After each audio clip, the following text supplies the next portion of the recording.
저는 스탠에서 두 번째 발표를 맡게 된 임정욱입니다. 이때까지 앞에서 한 부분은 데이터와 실험에 대한 설명과 그리고 그것을 어떻게 적합시키는지의 과정에 대해서 설명을 했는데요. 앞으로 뒤에서 다룰 내용은 파라미터에 대한 인퍼런스를 확인하고 그리고 이렇게 적합시킨 데이터가 진짜로 우리의 그 분포를 잘 설명하는지 확인하는 절차를 거칠 것입니다. 첫 번째로 파이의 80% 신용 구간을 그려보면 그림과 같고요. 그리고 카파의 80% 신용 구간이 이렇게 나타납니다.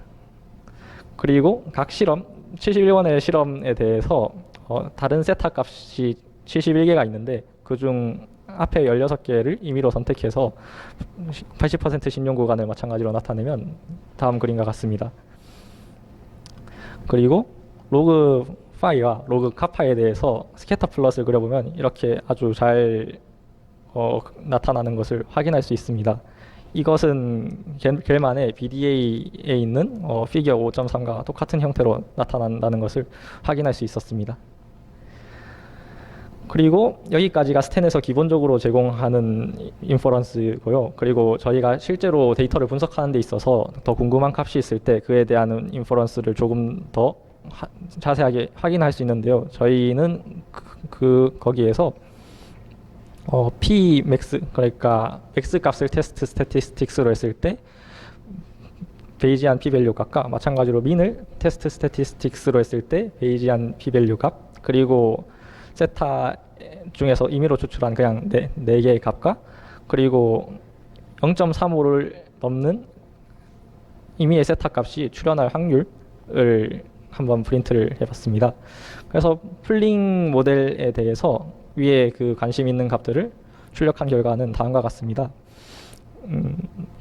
그리고 마찬가지로 노풀링 모델에 대해서도 같은 값을 출력해서 확인해 보았고, 그리고 하이어키컬 모델에 대해서도, 그리고 하이어키컬 로진 모델에 대해서도 같은 값을 출력해 보았고, 그리고 추가로 하이어키컬 모델에 대해서는 파이와 카파라는 파라미터를 저희가 추가해 줬기 때문에 그에 대해서 또 민값과 그리고 여러 가지 값들의 구간에 대해서 확인을 해 보았습니다. 그 다음으로 데이터 분석입니다. 저희가 이렇게 앞에서 이렇게 구해낸 값들이 진짜로 잘 구해진 값인지 확인하는 절차를 꼭 거쳐줘야 되는데요. 그에 제일 많이 사용하는 값이 여기에 나와 있는 포스테리어 프레딕티브 p-밸류 값입니다. 다른 말로는 베이지안 p-밸류라고도 하는데요. 여기 첫 번째 식에 나와 있는 것처럼 베이지안 p-밸류가 정의가 되는데, 이것은 저희가 구한 포스테리어 분포에서 y 값을 샘플링한 값이 실제로 저희 데이터에 있는 그 y 값을 넘길 확률을 의미합니다. 그러니까 이것은 만약에 저희의 데이터가 정말로 잘 설명이 됐다면은 저희의 그 샘플링한 테스트 스태티스틱스 값이 원래 저희가 가지고 있는 데이터의 테스트 스태티스틱스 값을 너무 많이 넘겨서도 안 되고 너무 적게 넘겨서도 안 되겠죠. 즉 0과 1에 가까우면은 저희의 그 모델에 모순이 많이 있는 것이라고 할 수 있고 0.5에 가까울수록 좋은 값인 것입니다. 그래서 저희는 테스트 스태틱스 세 가지 맥스 값과 민 값, 그리고 민 값에 대해서 포스테리어 p-밸류 값을 출력을 해보았는데요. 이 값을 보면 아까 제가 0과 1에 가까울수록 데이터에 모순이 많은 것이고 0.5에 가까울수록 좋다고 했는데, 사실 이렇게 값만 보고 바로 평가할 수 있는 값이 아닙니다. 그것은 밑에 플롯에서 한번 확인을 해보겠습니다. 여기 P 민값, 그러니까 최소값의 그 포스테리어 p-밸류를 보면 항상 이 1로 계산이 된 것을 알 수 있는데, 이것은 저희의 데이터에 실제로 0 값이 들어있기 때문에 저희가 민값을 하면은 항상 0이 그러니까 테스트 스태틱스 함수가 만약에 민이라면 지금 이 오른쪽에 있는 이 텀이 0이 되어서 무조건 p-밸류가 1로 계산되게 됩니다. 그러니까 이럴 때는 최소값의 p-밸류가 1이 나온다고 해서 이것이 데이터의 모순을 나타낸다고 하기 어렵습니다. 그래서 이런 플로팅을 거쳐서 실제로 그 값만 보고 판단을 내리는 것이 아니라 이렇게 플롯을 그린 후에 확인을 해봐야 되는데요.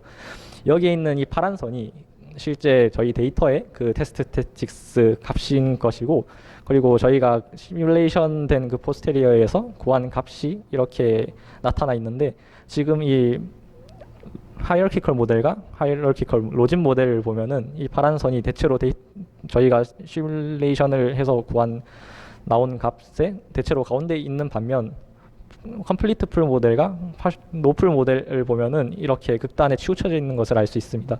그래서 이 포스테리어 p-밸류를 보고 저희가 알 수 있는 것은 하이어키컬 모듈이 노풀링 모델이나 컴플리트 풀 모델에 비해서 우리 모순이 덜 하다는 결론을 내릴 수 있습니다.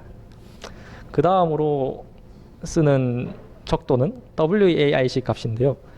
이런 그 데이터의 모순을 계산해내는 척도가 AIC, BIC, DIC, WAIC, 그리고 루, CV 값 등 많은 값들이 있는데, 저희는 WAIC 값을 사용하였습니다. 겔만도 AIC나 DIC에 비해서 WAIC가 조금 더 좋은 추론을 제공한다고 언급한 바가 있는데요. WAIC 값을 계산하는 방법은 일단 먼저 로그 포인트 와이즈 프레딕티브 덴서티를 계산을 합니다. 이것은 저희의 포스테리어 분포에서의 확률 값을 적분한 후에 로그를 씌운 값을 다 합친 데이터별로 다 합친 값으로, 당연히 0과 1 사이의 값을 로그를 씌운 후에 합친 것이기 때문에 음수가 나올 것입니다. 그리고 거기다가 PWAIC라고 이렇게 정의된 텀을 빼주는데요. 여기에서 지금 포스테리어 분포의 베리언스를 합쳐서 빼주는 것이기 때문에 이것은 데이터가 오버피팅 되는 것을 방지하는 레귤러라이제이션 텀이라고 할 수 있습니다. 그래서 이렇게 계산된 ELPPD 값에다가 마이너스 2를 곱해서 나온 값이 최종 WAIC 값이 되는데, 이는 그럼 작을수록 좋은 값이 될 것입니다. 그래서 이를 계산하기 위해서는 당연히 로그 라이클리후드를 계산해야 되기 때문에 로그 라이클리후드를 4가지 분포에 대해서 익스트랙트 해준 다음에 WAIC 값을 4번 계산한 결과는 다음과 같습니다. 첫 번째로 노풀 모델에 대한 WAIC 값은 303.8이 나왔고, 그리고 컴플리트 풀 모델에 대해서는 345.4, 그리고 하이어키컬 모델에 대해서는 299.4, 그리고 하이어키컬 로진 모델에 대해서는 321.4가 나와서 WAIC 관점에서 봤을 때 하이어키컬 모델이 가장 데이터를 잘 설명한다고 결론을 내릴 수 있습니다.